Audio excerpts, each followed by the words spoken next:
Alright, well, I'm watching something that is supposed to be about women and asking why it is that men aren't actually approaching them. Why aren't they, offering wedding rings?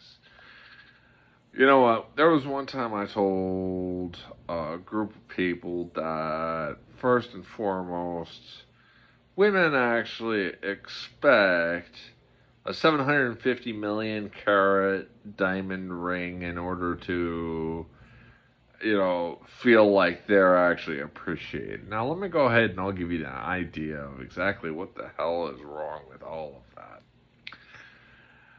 First and foremost, most guys can't even afford a 1 carat diamond ring. And actually, I'll give you an idea. The entire diamond industry is way overpriced. Actually, I would rather buy a woman an opal ring, and it's more valuable than an actual diamond is. And that's the truth. They're much rarer, and they're actually a very valuable stone in comparison. Oh, well, an opal doesn't actually show that you really care. Let me go ahead and I'll give you one bit of an idea. Yes, it does.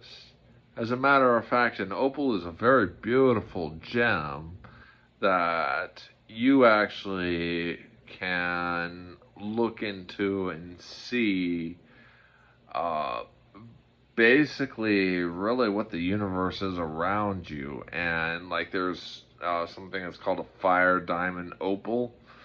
It was probably about yay big by yay big. You know how much they actually wanted for it? It was around $25,000.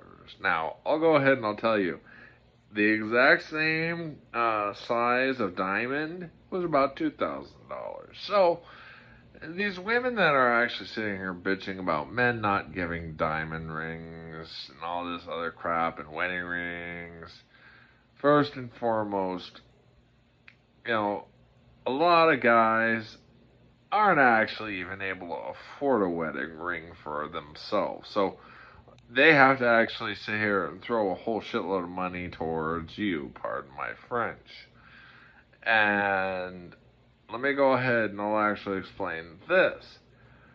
A man has to actually sit here and pay rent, mortgage, whatever it is that you want, power, gas, food. I had an ex-girlfriend who actually bitched and bitched and bitched because I actually bought a loaf of wheat bread. And we broke up after that because it went on for about a week and a half.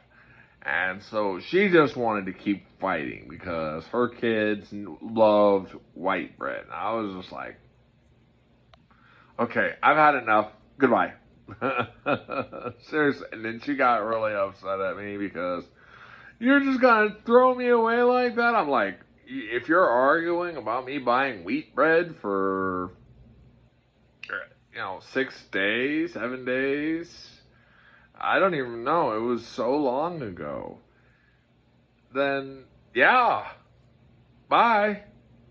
I'm buying your food for your kids, and you're bitching at me for buying your food for your kids, and then just buying something for my own personal. Oh, it has to be all for you. Well, I'm buying it all for you, but I want to actually get something for myself. No, this is the way women actually are, and this is how the I don't even know what to call them anymore. The LQRFU2 minus society where they sit here and they call themselves we're binary. Okay, well, no, you're not binary. You're an idiot. You know what I mean? Seriously, these are college kids. There was a little sequence that I actually saw, and these were supposed to be college kids, and this guy actually asked, "What was the first name of Adolf Hitler?" This was about 10 different kids.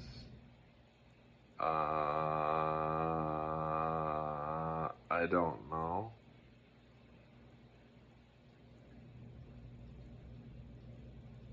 What the hell?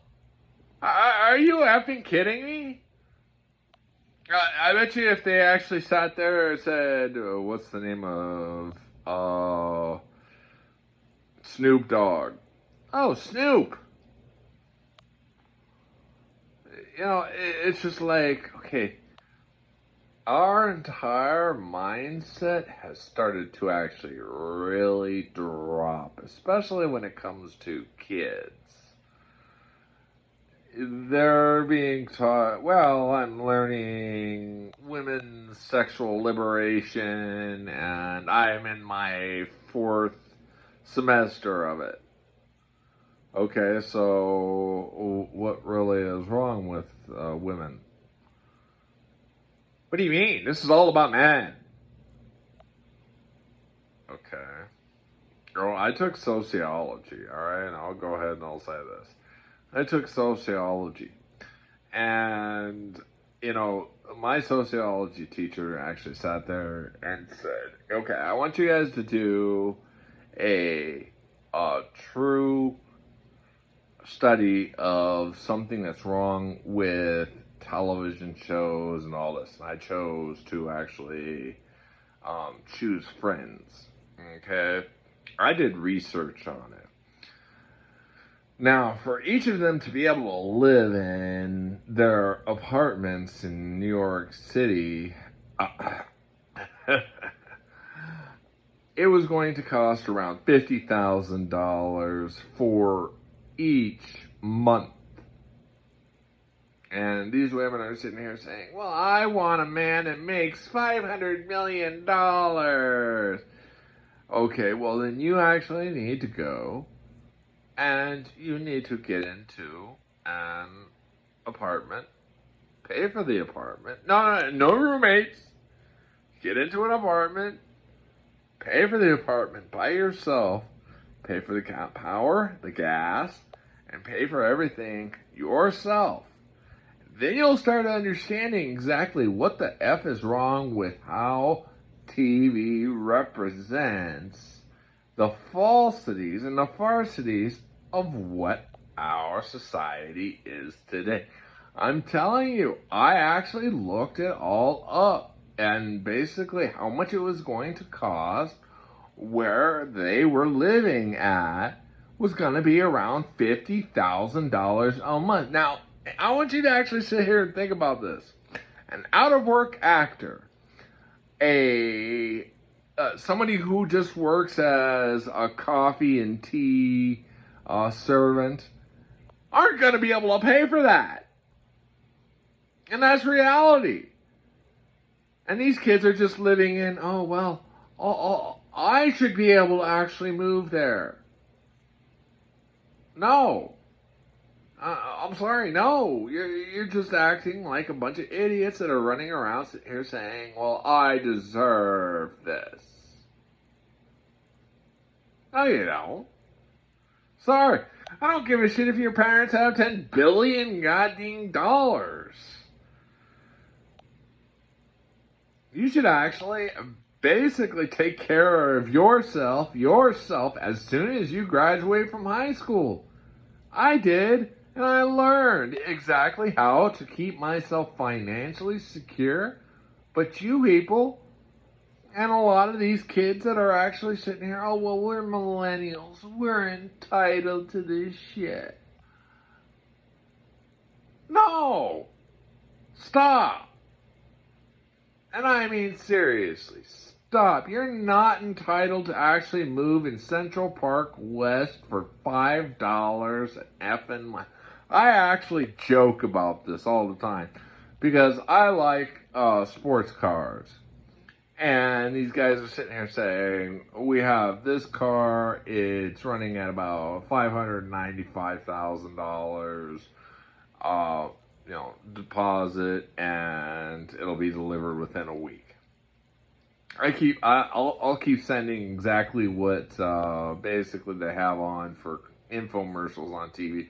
I'm like, okay, I'll pay $49.95 plus shipping and handling. Final offer. And in all honesty, I get so many of them that are laughing back because it is a joke. And people don't understand that. So, reality. Start thinking that you're not going to get a freaking Rolls Royce out of high school. And even parents, stop giving your kids a freaking Porsche while they're in high school. I knew someone who had a Porsche. After about a week, he crashed the thing. And no, I'm not talking about Paul Walker. I'm talking about his parents were well off. And they got him for his 16th birthday a brand new 311. Or was it 211? I don't remember. This is a long time ago. Anyways, and then he got into a car accident. And he crashed.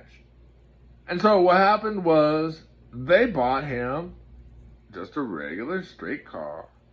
Just a regular normal car. And they said, they figured it out. No, you're not able to actually take control of the vehicle. And let me go ahead and I'll say something about Paul Walker, and a lot of people are actually going to be upset about this. First and foremost, the reason why Paul Walker died was because he actually allowed someone who didn't have any training in his car. And those things have high horsepower, and you have to actually sit here and slam on those brakes, or you have to control the way that you're actually turning around the curve. And that's the truth.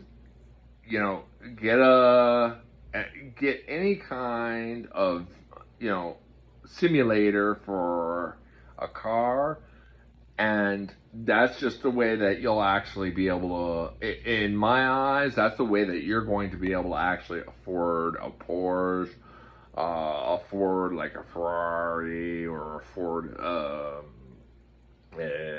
Lamborghini. You don't ever actually buy one unless you actually sit here and understand exactly that this isn't just a little, Ford Paso. It's a high-powered, high-quality vehicle, but you can't stop on an effing dime. And you can actually get into a bad car accident. And guess what? If it's your fault and your parents actually have to pay for it, they ain't going to allow you to drive it anymore. Or they're going to just buy you something like a 1980. Something in the 1980s. You can get a DeLorean. That's what your parents are going to do. That's what a parent should do. Instead of sitting here saying, I'm going to send you all everything what you want, princess or prince. It's just so stupid and how this is all working out. Kids think they deserve it. I got a 4-cylinder truck when I was younger, and I loved it. I appreciated it. I had to pay for it. I had to actually pay for the insurance on it. I had to pay for the gas on it. I had to work for it. This is what is not being taught to children. Have yourselves a good day. And for the Generation Xers that are just basically sitting here saying, well, my kid deserves the best. Nah, You know what? If they get into a car accident, they aren't ready to really drive. Have yourself a good day. Bye.